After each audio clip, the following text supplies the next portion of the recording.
Hi hello friends, మనం వీడియోలోకి వెళ్ళే ముందు ఈ నా ఛానల్ని సబ్స్క్రైబ్ చేసుకోండి. ఎందుకంటే అది ఇప్పుడే స్టార్ట్ చేశాము. అలాగే లైక్ కూడా చేయండి ప్లీజ్. Thank you. నన్ను ఎంకరేజ్ చేస్తారని అనుకుంటున్నాను. మీలో ఎంతమందికి ఈ గోస్ట్ గేమ్స్ తెలుసు?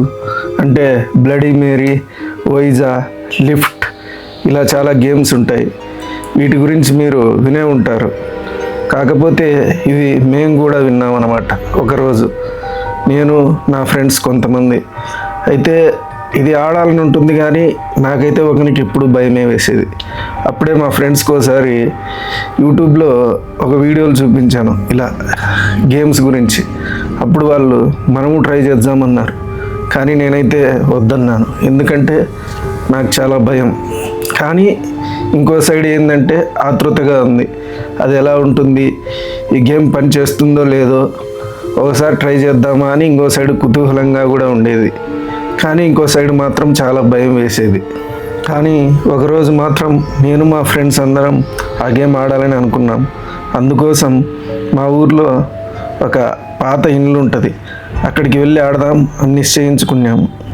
ఒక పెద్ద అద్దం మరియు క్యాండిల్స్ తీసుకొని ఆ ఇంటికి బయలుదేరాము. ఎలాగైనా ఈరోజు ఆ గేమ్ ఆడాలని అందరం అనుకున్నాం. కానీ అందరికీ మాత్రం భయం. ఎందుకంటే ఆ ఇంటికి కొంత దూరంలోనే శ్మశానం కూడా ఉంది. ముందుగా ఈ గేమ్ ఎలా ఆడాలో తెలుసుకుందాం.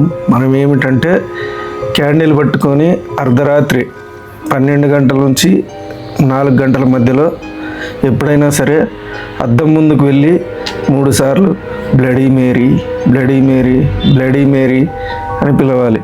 అప్పుడు ఆ దయ్యం అక్కడ ఏమైనా ఉంటే వస్తాయి, లేదంటే రావన్నమాట.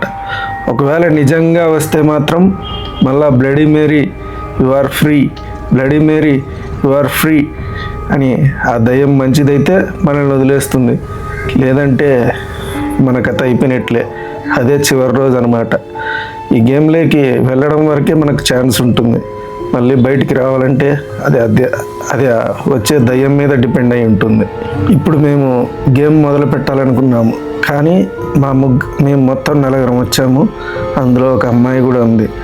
మేము 3 భయపడుతూ ఉన్నాము. బాయ్స్ అయినా కూడా మాకు భయం ఉంది. అప్పుడు ఆ అమ్మాయి, మీరు బాయ్స్ అయింది కూడా వేస్ట్ రా, దీనికి కూడా ధైర్యం చేయలేకున్నారని ఆ అమ్మాయి క్యాండిల్ తీసుకొని అద్దం ముందుకు వెళ్ళి bloody Mary, bloody Mary, bloody Mary అని పిలిచింది. అంతే, చిన్నగా చుట్టూ గాలి మొత్తం ఆగిపోయింది. రూమ్లో క్యాండిల్ టాప్ ఆగిపోయింది. మళ్ళీ దానంతటా అదే వెలిగింది. కొవ్వొత్తే ఆన్ ఆఫ్ అవుతానే ఉంది, వెలుగుతూ ఉంది, ఆరిపోతూ ఉంది. ఇది చూసి మాకైతే వెన్నులో వణుకు పుట్టింది. ఇంకంతా ఒకరినొకరు పట్టుకొని తీరా డోర్ దగ్గరికి పరిగెత్తాము. డోర్ పక్కనే క్లోజ్ అయిపోయింది. ఏం చేయాలో కూడా అర్థం కాలేదు. Bloody Mary you are free, bloody Mary you are free అన్నా కూడా ఆ దయ్యం వదలలేదు. ఇంకా మేము అనుకున్నాం ఇదే చివరి రాత్రి, ఇంకా బతికేది కష్టమే అని మనసులో అనుకున్నాము. అప్పుడు మాకు అక్కడ వెలుగులో ఒక పాత ఫోటో అంతా మరకలు పడి ఒక అమ్మాయి పేరు కనపడింది. మేము ఫాస్ట్గా పరిగెత్తుకుంటూ వెళ్ళి ఆ ఫోటోను తుడిచాము. తుడిస్తే అక్కడ గాయత్రి అనే పేరు రాసింది. అది చూసి మేము, గాయత్రి గారు మమ్మల్ని క్షమించండి, గాయత్రి గారు మమ్మల్ని క్షమించండి, మేము ఇక్కడికి రాకుండా ఉండాల్సింది, మాకు ఈ గేమ్ గురించి సరిగ్గా తెలియదు, ఏదో ఏమీ ఉండవు దయాలనుకొని ప్రయత్నించాము, మమ్మల్ని క్షమించండి, ఇంకెప్పుడు ఇలాంటి పనులు చేయము అని మొరపెట్టుకున్నాము. మేము చాలా చిన్నవాళ్ళం, మమ్మల్ని క్షమించి వదిలేయండి అని కూడా ఎంతో వేడుకున్నాము. కానీ ఆమె ఫ్లాష్ బ్యాక్ ఇప్పుడు మాకు చెప్పడం స్టార్ట్ చేసింది. ఆమె ఒకప్పుడు మెడిసిన్ చదివేది. ఆమె ఎలా అంటే అన్నిట్లో టాపర్ అనమాట. మొత్తం కాలేజ్ ఫస్ట్ వచ్చేది.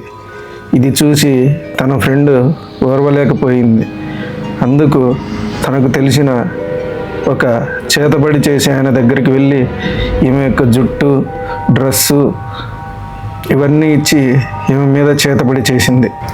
అలా ఆమె ఆరోగ్యం క్షీణించి చనిపోయిందనమాట, రక్తం కక్కుకొని. అయితే అప్పుడు ఆ చేతబడి చేయించింది ఎవరో కాదు, ఇప్పుడు మనతో పాటు ఒక అమ్మాయి వచ్చింది కదా, ఆ అమ్మాయి యొక్క తల్లి అప్పట్లో ఆ చేతబడి చేయించింది. ఇదంతా విన్న వెంటనే మేమైతే షాక్లోకి వెళ్ళిపోయాం. అప్పుడు ఆ దయ్యం వెంటనే అమ్మాయి మీదకి స్పీడ్గా వేగంగా దూసుకెళ్ళింది. అప్పుడు మేము తన యొక్క తల్లి చేసిన తప్పుకు ఈమెను శిక్షించడం మంచిది కాదు అని చెప్పాం. అవును, మీరు చెప్పింది కూడా కరెక్టే కదా అని మేము వెంటనే bloody Mary you are free, bloody Mary you are free అని చెప్పాం. వెంటనే ఆ దయ్యం మమ్మల్ని వదిలేసి వెళ్ళిపోయింది.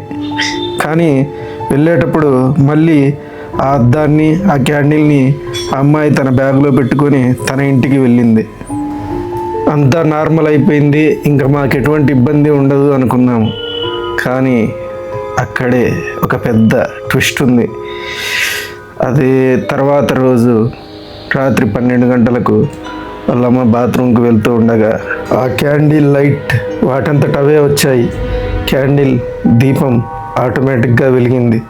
అద్దంలో నుంచి ఆత్మ వచ్చి ఆమె గొంతు పట్టుకొని పిసికి చంపేసింది. అంతే. ఇంకా తర్వాత ఆ దయ్యం కూడా అక్కడి నుంచి వెళ్ళిపోయింది.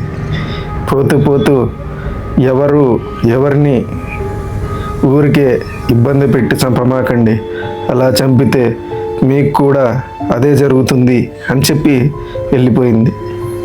So be careful friends. ఎవరికి ఊరికే అన్యాయం చేయొద్దు, ఎవరికి ఏ హాని చేయొద్దని నేను నా తరపున కోరుకుంటున్నాను. అలాగే మీరు ఇక్కడి వరకు వచ్చారంటే నాకు చాలా ఆనందంగా ఉంది ఇక్కడి వరకు వీడియో చూడడం. సబ్స్క్రైబ్ చేయండి, నన్ను ఎంకరేజ్ చేయండి.